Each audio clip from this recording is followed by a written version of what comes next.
오늘 큐티 본문인데 혹시 오늘 큐티 하신 분들은 오늘 말씀을 통해서 어떤 그 주시는 말씀과 적용들을 해보셨습니까?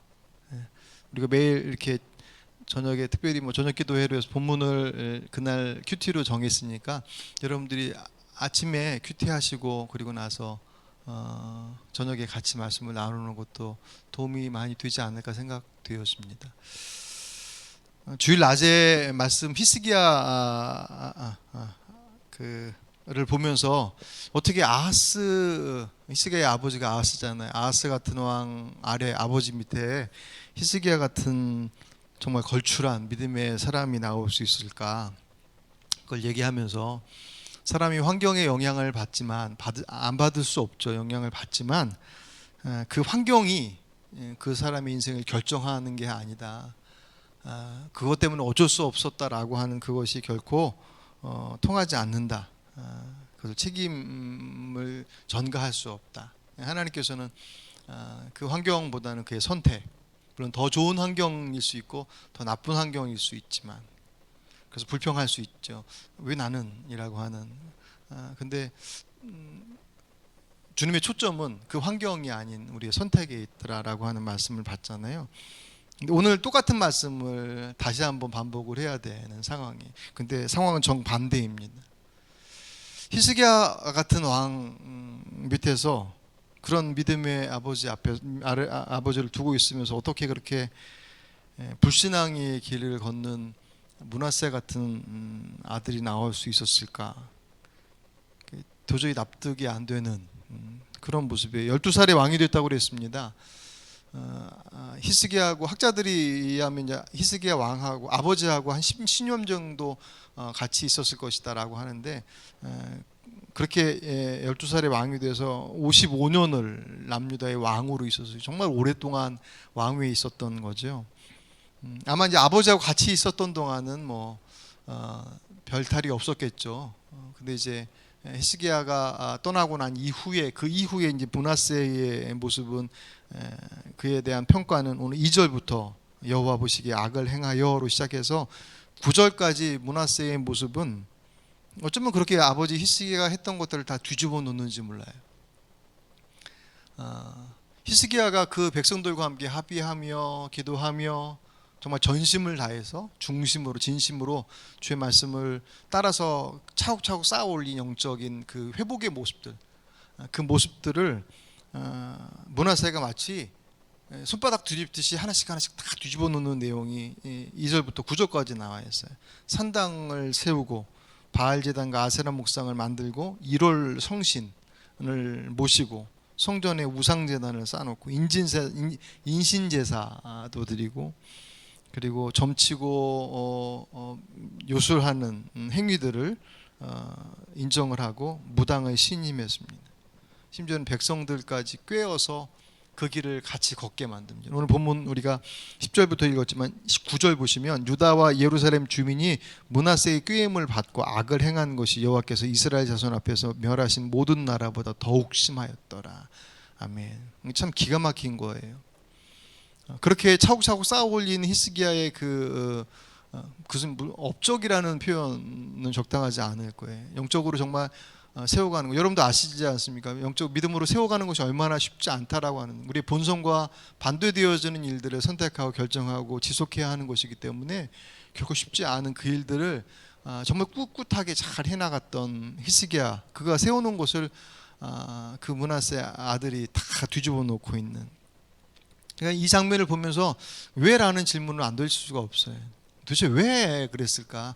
그냥 아버지가 하던 길만 쫓아가더라도, 아버지 하던 것에 반만 하더라도, 그만큼 못했다라고 할 수 있어도 그래도 평균은 할 수 있었을 텐데, 도대체 왜 그 아버지가 이루는 것을 그렇게 다 뒤집어 놓으실까라는 그런 궁금증을 갖게 될 때 하나님께서 이제 움직이시죠.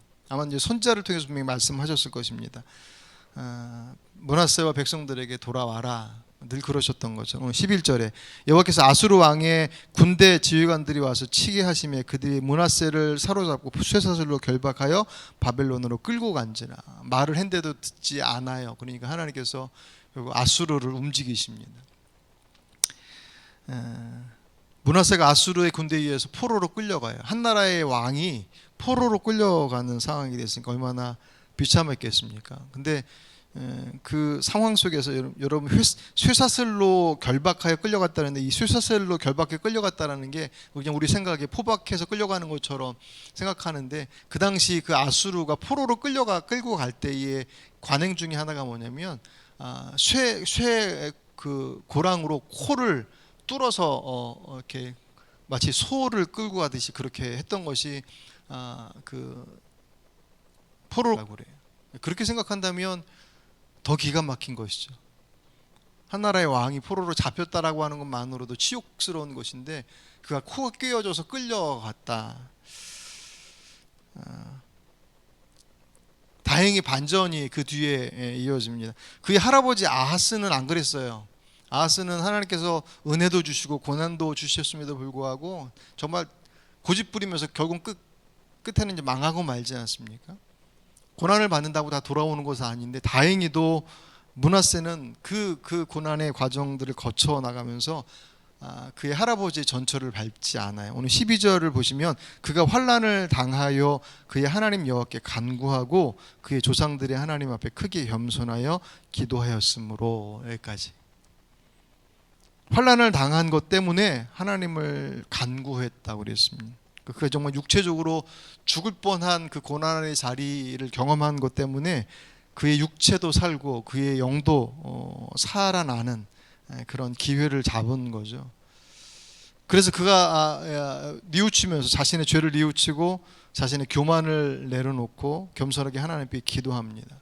하나님께서 거기에 응답하시죠. 13절, 기도하였으므로 하나님이 그의 기도를 받으시며 그의 간구를 들으시사 그가 예루살렘에 돌아와서 다시 왕위에 앉게 하시며 므낫세가 그제야 여호와께서 하나님이신 줄을 알았더라. 아멘. 그를 포로에서 해방시켜 주시고 다시금 왕위에 복권시켜 주셨어요. 학자들은 이때가 므낫세의 통치의 후반기라고 봅니다. 므낫세가 55년을 통치했다고 그랬는데, 이 포로로 끌려갔다가 돌아온 때가 거의 그 통치의 한 50년 어간이었을 거라고 봐요. 그러니까 남은 기간이 한 4, 5년 정도 남았을 것이라고 봅니다. 이후부터 므낫세의 모습은 마치 밀린 숙제하듯이 자기가 저질러 놨던 악행들을 다 되돌리는 데 매진해요. 그 내용이 14절부터 17절까지 쭉 기록되어 있습니다. 먼저 나라를 단단하게 좀 세우는 데 힘을 쓰고, 그리고 나서 집중했던 것이 성전과 제사, 자신이 다 뒤집어 놨었던 우상으로 뒤범벅해 놨던 성전과 제사 제도를 다시금 다 회복시키는 영적 개혁을 단행을 합니다. 물론 다 완전히 돌이키지 못했어요. 17절 하반절에 보시면 아직도 산당에서 제사를 드렸더라라고 하는 부분이 남겨져 있는 것이 아쉬움이긴 하지만, 그래도 므낫세의 모습은 그렇게 악행의 길로 가다가 다시금 돌아왔다라고 하는 것이 얼마나 다행인지 몰라요. 그래서 오늘 본문 안에 우리가 10절부터 20절까지 봤지만 1절부터 25절 전체 안에서 사실은 보면 우리가 흔히 얘기하는 것처럼 고난이 얼마나 유익한가라고 하는 것에 대해서 다시금 확인하게 됩니다. 말씀드렸던 것처럼 고난을 받는다고 다 돌아오는 건 아니지만, 오늘 고난으로 인해서 그가 돌아왔다라고 하는 것은 대단히 중요한 의미를 갖죠. 그리고 사실 더 큰 의미는, 그런데도 불구하고 그렇게 그 엉망으로 무너졌던 그가 돌아온다고 하나님께서 그를 받아주셔요. 그 또한 사실 그게 가장 핵심적인 내용입니다. 아무리 돌아온다 해도 네 죄로 인하여서 안 되겠다라고 주님께서 손 딱 그으셨다고 했다면 못 돌아올 거잖아요. 근데 그가 돌아오는 것을 하나님께서 받아주시죠. 하나님의 사랑의 크기, 그리고 하나님의 목적이 어디에 있는지 분명히 보여줘. 우리가 구약에서 자주 보여지는 하나님의 진노와 하나님의 심판의 모습들을 많이 보지만, 그 모습은 하나님께서 그것을 즐기시기 때문이 아니라 하나님의 마음은 구원이 목적이라는 거예요. 오늘 므낫세는 그 장면에서 아주 분명하게 그것을 보여줍니다. 그렇게 다 뒤집어 놓은 그를 손들고 돌아오는 그에게 하나님께서 그를 받아주셔요. 물론 그것이 그냥 아무렇지 않다는 듯이 돌아온 건 아니에요. 이 장면을 기록하고 있는 열왕기하에 보시면 21장에 보시면 하나님께서 이 므낫세와 백성들이 범죄한 것 때문에 유다의 멸망을 선언하셔요.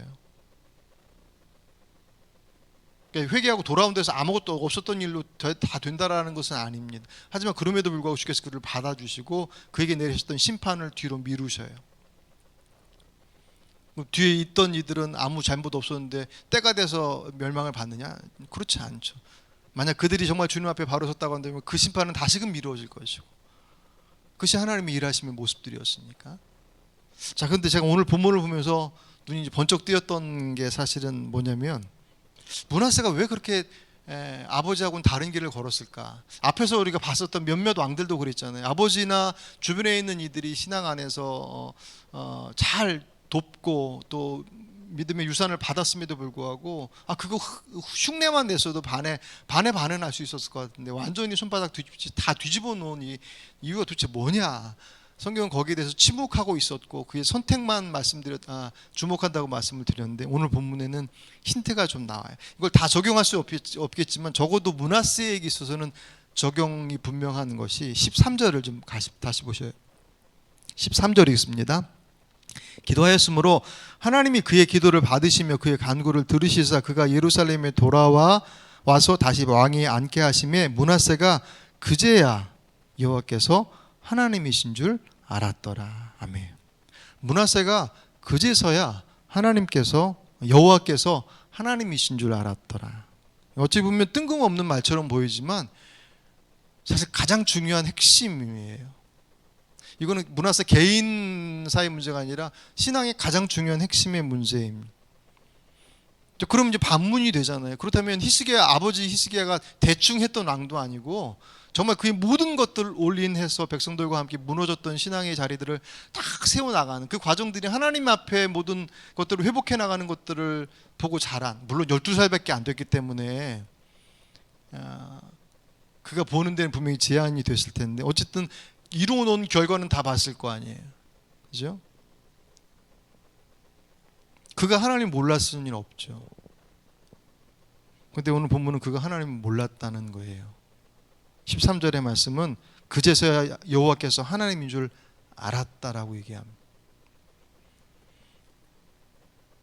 이때 알았다라고 하는 것과 그 이전에 그가 하나님을 몰랐느냐? 알았을 거예요. 알았겠지만 그때의 그 알았다라고 하는 것은 그냥 하나님에 대해서 어렸을 때부터 율법에 대한 것들을 배웠을 거니까, 왕이 됐었어도 그 하나님에 대해서 알고 율법도 알았겠지만, 그가 알았던 하나님은 어찌 보면 그냥 지식으로서 알고 또 그 하나님을 알고 있었지만 그는 하나님 믿지 않았을 수 있어요. 여기서 믿지 않는다라는 것은 하나님 인정하지 않는다는 게 아니라 하나님 인정하지만 그 하나님을 다른 신들하고 똑같이 봤을 것이다라는 거예요. 이게 되게 중요해요. 그가 왜 그토록 그렇게 아버지가 해놓은 것을 다 손바닥 뒤집어 놨느냐? 어쩌면 그 입장에서는, 그러니까 히스기야와 우리 믿음의 입장에서 봤을 때 므낫세는 불신앙의 길을 치달았어요. 그죠? 그런데 므낫세 입장에서 본다고 한다면 어쩌면 그는 나름 열심히 신앙생활을 했을지 몰라요. 왜냐면 다 뒤집었으니까. 있던 거 그대로 그냥 가는 게 아니라 멀쩡히 있던 것을 아버지가 해놓은, 백성들과 함께 쌓아놓은 것들을 다 뒤집었다고요. 그냥 내버려둬서 시간이 지나서 그것이 무너졌다가 아니라 새로운 것들을 다시금 다 복원시켜놨어요. 예전 것으로. 그렇다면 므낫세는 그냥 내버려둔 게 아니라 거기에 뭔가 꽂혔던 거잖아요. 히스기야가 하나님이 참 신이신 것을 인정하고 그 아버지의 아하스의 길을 걷지 않고 돌아섰던 것과 똑같이, 하지만 그는 대상이 바뀌었던 거예요. 그래서 그가 했었던 모든 것들을 보면 나름 신앙생활 열심히 했겠다 싶은 생각이 드는 거예요. 우리의 믿음의 기준 속에서 봤을 때는 그런 불신앙의 사람이고 우상을 숭배한 사람들이었지만, 그의 입장에서 그가 믿고 있는 신을 섬긴다는 입장에서 본다면 그런 여러 가지 것들을 했던 거예요. 그죠? 그러니 이해가 되면서도 한편에서 무서운 거죠. 그가 유대라고 하는 나라, 그 나라는 종교 정치가 일원화도 있잖아요. 그냥 그 안에는 모두가 다 하나님 믿는 사람이라고 하는 그 사회 자체가 하나님 믿는, 우리나라의 착각 중에 하나가 그거예요. 우리 안에 신앙인들과 교회의 착각 중에 하나는 교회에서 신앙의 길을 걷는다고 믿음을 선포하면 사람들이 다 알아들을 줄 알아요. 천만에 그렇지 않아요. 근데 이 시대는 그것이 그냥 통했던 시대였단 말입니다. 그럼에도 불구하고 그가 그 아버지가 이루어놨던 그 모든 것들을 다 뒤집어놨던 것은 그 나름의 방식으로 신을 믿었다는 거예요. 여호와가 하나님이신 줄 그제서야 알았어요. 여호와는 알았지만 그분이 하나님이신 줄 몰랐다는 것은, 여호와를 알았지만 그분이 자신의 삶에, 자신의 정말 그가 그의 삶에 맡겨드려야 될 삶의 주이신 것을 그는 인정하지 않았다는 거예요. 그렇게 보니 그가 왜 그렇게 손바닥 다 뒤집었는지에 대한 것들을 충분히 설명할 수 있어요. 이게 하나님 정말 믿었는데 잘 안 돼서 끌려가는 것하고는 결이 완전히 다른 모습들이지 않습니까? 그렇게 보면 분명히 옆에서 누가 영향을 주긴 했을 거예요. 다행히도 그가 고난을 통해서 그의 생각을 바꿀 수 있었잖아요. 고리로 코가 끼어서 끌려 포로가 되는 그 수모를 겪는 동안 자기가 믿는 신에게 구했을 거 아니에요. 바알이 됐든 아사레가 됐든. 근데 아무 응답도 없고 어떻게 되지 못한 그 상황 속에서 얼마나 부질없이 그제서야 하나님을 찾았다고요. 아마 그 옆에서 그렇게 얘기했었던, 선지자가 얘기했었던 걸 않는 것은 말할 거니 없거니와 아버지께로부터 받았던, 너무 어린 나이에 왕이 된 것도 사실은 안타까운 것이긴 하지만, 그런 모습들 속에서 그에게 그 길을 제시했을 사람들의 그 얘기들을 듣지 않았었던 그 모습, 그제서야 고난의 자리로 들어갔더니 해보고 다 해보고 나서 도저히 안 되니 이제 하나님을 찾는, 그래도 찾았으니 다행이죠. 예전에 그런 말이 있어요. 어렸을 때 교회학교에 우리나라 성인들, 지금 이제 좀 바뀌었겠지만 성인들 중에 지금 40, 50대까지는 포함될 거예요. 교회 다녀본 사람들이 성인들 중에 80% 정도가 다 교회를 가봤다는 거예요. 교회는 가본 거예요. 주로 어느 때 갔냐면 부활절이나 성탄절 때. 그때 뭐 그전에는 훨씬 더 행사들이 많이 있었으니까. 근데 감사하게도 그렇게 왔다 갔다 절기 때만 갔던 이들이 나중에 어렸을 때 그렇게 그냥 놀러 가고 선물 받으러 가고 뭐 누구 만나러 가고 했던 그것들이 나중에 그 삶의 어려움들 가운데 탁 부딪혔을 때, 그때 그 어렸을 때 왔다 갔다 했던 것이 끈이 돼서 교회에 왔다 오는 분들이 되게 많다라는 거예요. 어쩌면 므낫세도 그랬을지 몰라요. 사실 므낫세는 훨씬 더 구체적으로 하나님께서 그에게 손을 내미셨죠. 선자들을 통해서 다 안 듣고 있다가 그가 돌아왔어요. 12절을 보시면 12절에 뭐라고 했냐면 그의 조상들이 하나님 앞에 크게 겸손했다 그랬어요. 그러니까 말 안 들은 거예요. 하나님 있긴 뭐가 있냐라고 했던가. 어쨌든 그에게 있어서 그 고난의 자리에 있기 전까지는 하나님은 그에게 있어서 별스러운 분이 아니었습니다. 오히려 바알을 섬기고 아세라를 섬기고 그냥 인신제사를 드리며 그렇게 하는 것이 훨씬 더 자기에게 낫다라고 생각을 했었다. 그리고 겸손한 회개와 기도와 기도에 하나님께서 응답하심으로 자신이 왕위에 다시 회복되는 것을 보고서 그제서야 여호와께서 하나님이신 줄 알았다고 그랬어요. 이때 알다라는 이 야다라고 하는 단어는 지식의 습득이 아니에요. 이 야다라는 단어는 성적인 단어로 사용돼요. 부부 관계를 표현할 때. 그러니까 인격적 육체적 관계들 속에서의 알물 얘기해요. 그냥 껍데기만 아는, 정보만 아는 것이 아니라 그 안에 것까지 아는 것입니다. 므낫세가 예전에 주님을 껍데기로 알았다면 그 고난의 과정을 통해서 그가 주님을 인격적으로 알게 됐습니다. 믿게 됐습니다. 그게 진심이었음이 증명되어지는 것이 그 뒤로 돌아와서 행한 모든 일이에요. 그래서 이 일은 잘못한 것을 뉘우치면서 다시금 돌이키는 것, 그 정도의 수준이 아니에요. 이거는 하나님 앞에, 물론 겉으로 볼 땐 똑같이 돌이키는 것이긴 하지만 이것은 하나님을 자신의 삶에 여호와께서 하나님이시구나라고 하는 것을 인정하고 그러면 어떻게 해야지라고 하는 그 고백 속에서 다시금 다 돌이키는 거예요. 그런 이때의 예배와 이때의 성전의 회복과 이때의 예배의 회복은 그냥 물리적으로 내가 잘못했던 것들을 다시금 돌이킨다라고 하는 그런 의미 속에서 회개이기보다는 어떤 의미 속에서 보면 거듭남 이후의 행동과도 비슷해요. 호세아서 6장 6장 3절. 그러므로 우리가 여호와를 알자. 힘써 여호와를 알자. 그의 나타나심은 새벽빛 같이 어김없이 없나니 비와 같이 땅을 적시는 늦은 비와 같이 우리에게 임하시니라 하시니라. 아멘. 여호와를 알자. 힘써 여호와를 알자. 주님을 알아가시기 힘쓰시길 바랍니다. 예. 나의 기준 속에서 혹시 므낫세와 같이 내가 나의 기준 속에서 하나님을 믿고 있지 않은지에 대한 말씀, 오늘 말씀을 적용해 보십시오. 므낫세는 하나님을 여호와를 하나님으로, 그분을 그 삶의 주인으로 인정하지 않았어요. 그냥 한 신으로서 인정했지만 여러 신들 중에 하나로 인정한 것이었고, 그렇다면 굳이 아버지가 했던 그 일을 쫓아갈 필요 없어요. 왜냐하면 다른 우상을 섬기는 자리에는 훨씬 더 즐거운 것들이 많거든요. 성경은 율법에서 요구하고 있는 정결은 끊임없이 우리들의 본성과 우리들의 육체적 욕심들에 대한 것들을 절제할 것을 요구하고 있잖아요. 그 당시 있었던 우상들은 그렇지 않았습니다. 그들 안에 본성들을 자극했어요. 훨씬 더 즐겁게 신앙생활 할 수 있는 거예요.